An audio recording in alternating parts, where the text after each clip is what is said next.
The folks who promote alternative theories are constantly accusing Christians of being dupes, promoting the standard Islamic narrative. You should listen more widely and read the sources that those folks are citing, because they do not say what they claim they say. Al-Jalad and Shoemaker, and even Gallas and Crone, do not support the theories you get among the Christian-adjacent revisionists.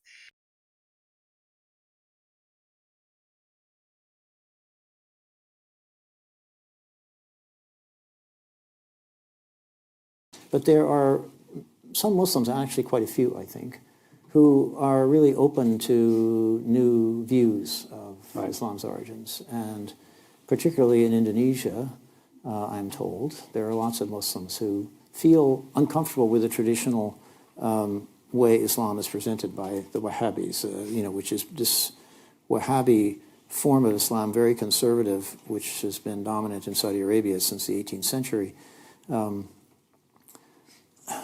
Has been pushed because the Saudis have so much oil money that they can send preachers and they can build mosques and build Islamic centers and spread their version of Islam and try to undermine more moderate versions of Islam and to undermine Shiism. They've been doing this for half a century with our oil money. So this is a form, this conservative form of Islam is one that has been heavily subsidized, you might say. But there are Muslims, especially in Indonesia, who feel very uncomfortable with this because they say, this form of Islam is too Arab. We're not Arabs. We have a different social, a totally different kind of society, and this doesn't fit well with us. We want to find a way to be good Muslims, but in our own way and in the modern world. And so they are very interested in at least some revisionist interpretations of how Islam may have begun. Because then they can say, well, they like this one, especially my view, because they can say, well, this provides an opening for kind of being ecumenical with Christians and Jews. We don't have to be hostile to them. So the text of the Quran is pretty sacrosanct for Muslims. And as you say, it actually doesn't contain a lot of historical material per se. But what has been very controversial, even within Muslim the world of Muslim scholars, have been the Hadith.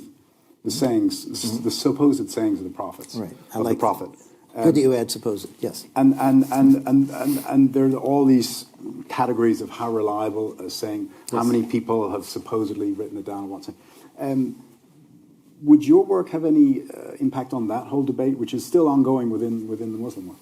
Not really. I mean, I have basically avoided using Hadith material. Yeah. My feeling is, there are undoubtedly some hadiths that are authentic, something the Prophet actually did say in this collection of material. But there's so much other stuff in there that we know he couldn't have said. And the problem is there's no way really to tell one from the other. There's no sort of foolproof method for discriminating or deciding what is an authentic prophetic hadith and what is just something that someone later on wanted to put in his mouth. And so as a historian, I feel like I can't really use any of this. So I haven't used it in my own work really for support. And so as a historian, I feel like I can't really use any of this as evidence for anything. I just don't think we can. I don't know whether there's going to be a way ever found to do that. The Muslims tried very hard. Muslim scholars already in the 9th century were keenly aware that there were lots of forged hadiths. There were people making up things that they said the Prophet had said, to sort of bolster their own particular political point of view or social opinion or whatever it might have been, theological position. But Muslim scholars were aware of that, and so they developed a method to try and screen this material out, the false material, and they did it on the basis of the chain of authorities that transmits it. I think what you're referring to. A hadith consists of a text, a short text usually, you should drink a certain kind of beer. Well, no, there weren't any about that. But you should do something in a certain way, and then it would say, someone told me, my teacher told me, on the authority of his teacher, on the authority of his teacher, who heard it from the Prophet, that this was what you should do. Well, these chains of authority then were scrutinized by Muslim scholars. They said, well, it says it went from A to B to C, but B never studied with C. C died before B was born, so this is a weak hadith. It can't be true. So they did that kind of, that's due diligence of a form, and they constructed then a collection of hadiths, which is like 1% of the total number, which were considered the sound hadiths, the one that had strong chains of authority. But even in those collections of sound hadiths, there are many that we know must be fabricated, where the Prophet is seen as predicting things that happened 200 years after his death. I mean, yeah, he was a prophet, but I really don't think he foresaw the rise of the Abbasid dynasty. So we know that the method that the hadith scholars developed was not adequate to sort of screen out fraudulent hadiths, and nobody else has really come up with a better system. Let's take one more and then we'll adjourn next door. So where would you draw, please, the line between the historic Muhammad and the mythic Muhammad, as difficult as it may be? Evidently, there's a mythological aspect, Muhammad traveling through the skies and into the sky, and there's a historic aspect, clearly, but some people go as far as to say the religion of Islam, you mentioned it, didn't arise in the area of Mecca and Medina, rather in the area of Jerusalem. Right. So where would you draw the line? Or South Arabia. And or South Arabia. And again, how would you portray the political interests that led to the way the figure of Muhammad was construed over the decades, if not to say over the centuries?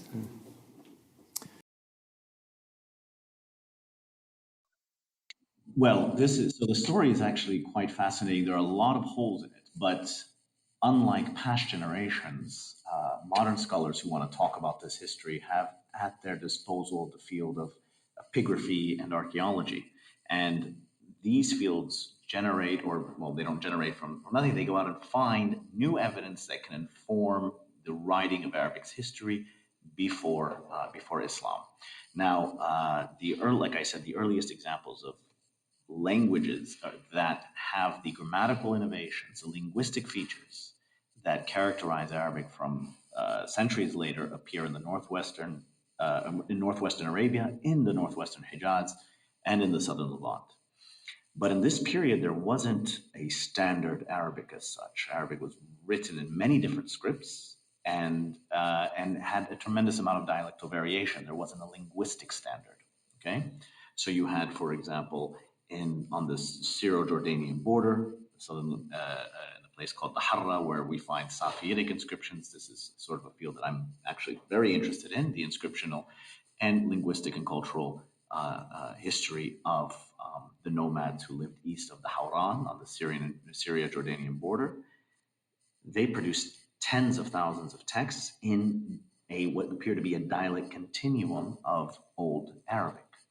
And next to them, in the settled areas across the Jordan, across the Jordan River on the Jordanian side, on the east bank of the river, all the way down into the territory of ancient Edom, you have a group of people called the Nabateans.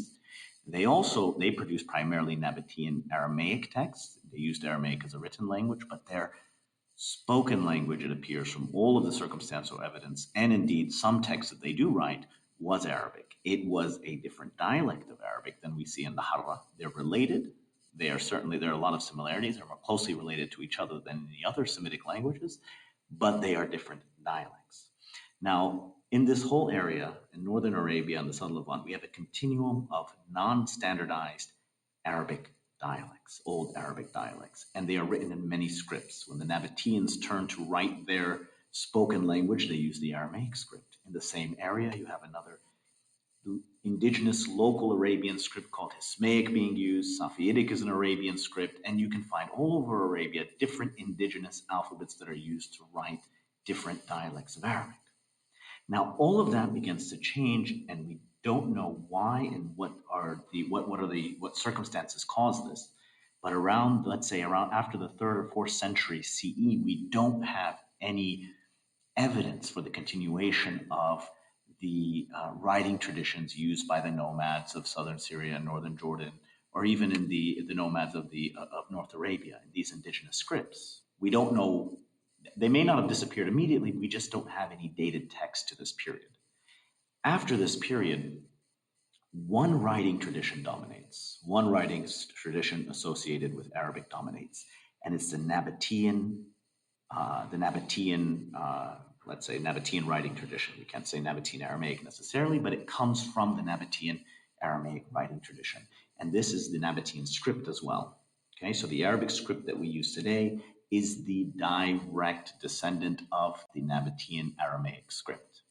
And this writing tradition was used to write in the beginning, a sort of mixed written register, a register mixed between Arabic and Aramaic. Arabic was used in the less formulaic parts of the inscriptions, while Aramaic remained stable in things like the patronymics, the dating formula, and certain invocations to deities, deity names, things of this sort. This is going to be a key bit of evidence. There is cross-pollination in the Quran between Aramaic and Arabic, and this has its history in this Nabatean script. The Arabs who lived in that area were familiar with Arabic and Syro-Aramaic. I hope that's clear. That writing tradition, and eventually, over time, started to lose its Aramaic features and became more and more Arabic. Now, this isn't a shift towards speaking Arabic. That's the wrong interpretation. What we see is that the writing tradition is starting to reflect more closely the vernacular. And the vernacular was Arabic. So the Aramaic component, which was probably just frozen in the writing tradition itself, began to give way to writing the vernacular Arabic. Now, this Arabic language written in the Nabatean script is exactly what we find in the Quran. The Quran is Arabic language. It calls its language Arabic, but the script of the Quran is simply the latest phase of the Nabatean Aramaic script. The line between Arabic and Nabatean Aramaic alphabets is arbitrary. We draw it when we see letter forms that develop into shapes that agree with the earliest evidence of Arabic in the Islamic period and the Arabic used to write early Qurans. So it's a scholarly division, really. It's an arbitrary division. It's not something that we see. We don't see a conscious difference between that and the epigraphic record. So the Arabic of the Quran and its writing system and its language reflect this Nabatean heritage. Now, it's not to say that the Arabic Quran is Nabatean Arabic. Surely not. There are great differences between the two, and that's a puzzle that we maybe can talk about in the next question. But the fact that you have the Nabatean script writing a language, writing the Arabic language, is something that developed directly out of a Nabatean context. So let me say that again. Perhaps you can edit out that poorly worded presentation.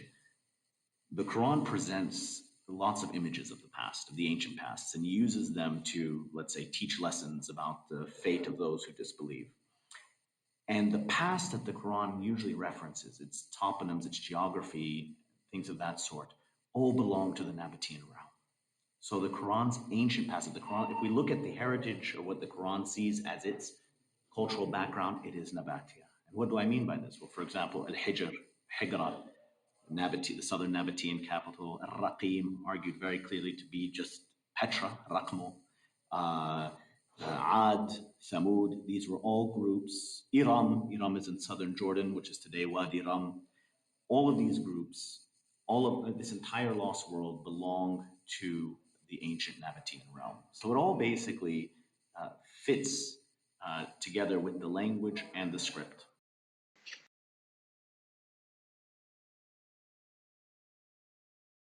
Quotes from the book Meccan Trade and the Rise of Islam. If the Quran were our only source on the rise of Islam, we would know that the rise of the new religion had something to do with a man called Muhammad, who claimed to be an apostle of God and who operated somewhere in northwest Arabia, apparently in the vicinity of Lot's remains in the Balka. But we would not be able to say anything about the historical events that led to the acceptance of his message. The Meccans, in short, are described as having gone on regular journeys of an arduous nature and 1 month's duration in order to sell coal in Newcastle, being of the opinion that what they sold would be cheaper than the local varieties, and frequently returning with local varieties of the very goods that they had sold. It makes no sense. But southern Syria in the 6th and 7th centuries was neither a tourist land nor a land so deprived of resources as Mecca and environs. Not only Mecca, but the entire Hijaz is described in the modern literature as patchy in terms of agriculture, poor in terms of pasture land, and generally quite unproductive. But foodstuffs imported from far away must have been expensive, and grain carried by caravan from Syria at a distance of some 800 miles must have been incredibly costly. That which Medina, some 200 miles to the north of Mecca, imported from southern Syria is explicitly said to have been a luxury that only the rich could afford. All I wish to say here is that even if it were true, it would not solve the problem. How could the Meccans cope with thousands of pilgrims, their mounts, and other animals on top of the local human and animal population? As far as pre-Islamic Mecca is concerned, the more people we choose to place in it, the more imports of expensive food by caravan we need to postulate. Where was Muhammad active before the Hijrah? And which was the city that he forced to surrender or conquered by force? Where was the sanctuary? There appears to be no way of making sense of Qurasha trade without undermining the tradition at large. The tradition clearly has a problem on its hands in that it wishes to describe Quraysh as monotheists and polytheists alike. On the one hand, they were repositories of the aboriginal monotheism that Muhammad was to revive. And on the other hand, they were polytheist zealots against whom Muhammad had to fight.